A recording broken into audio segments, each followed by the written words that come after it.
गोविंद पानसरे लिखित शिवाजी कोण होता या मूळ पुस्तकाच्या मजकुरामध्ये फेरबदल केल्याचा आरोप पानसरे कुटुंबीय आणि मूळ प्रकाशक असणाऱ्या प्रशांत आंबी यांनी केलाय। एका नवीन प्रकाशकानं प्रसिद्ध केलेल्या पुस्तकामध्ये शिवाजी महाराजांविषयी खोडसाळ असा मजकूर छापण्यात आला। साधारण 20 भाषांमध्ये हे पुस्तक छापण्यात आलेलं आहे।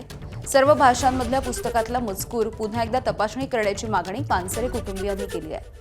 याशिवाय त्या नव्या प्रकाशकाला कायदेशीर नोटीसही पाठवणार असल्याचं त्यांनी म्हटलंय।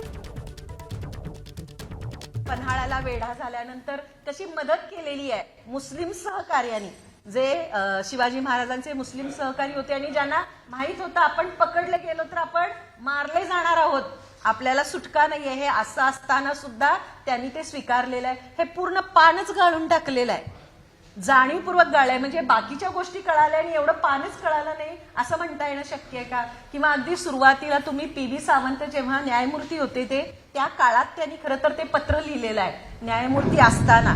ते पत्र अतिशय महत्वाचं आहे की एक न्यायमूर्ती काय विचार करतोय, काय सांगतोय, वाचकाला कळतंय की न्यायमूर्ती ज्या अर्थी या पुस्तकाच्या विषयी असं म्हणतात त्या अर्थी हे पुस्तक किती महत्वाचं आहे, पण जाणीवपूर्वक ते पानच कोरच ठेवलंय। एबीपी माझा, उघडा डोळे बघा नीट।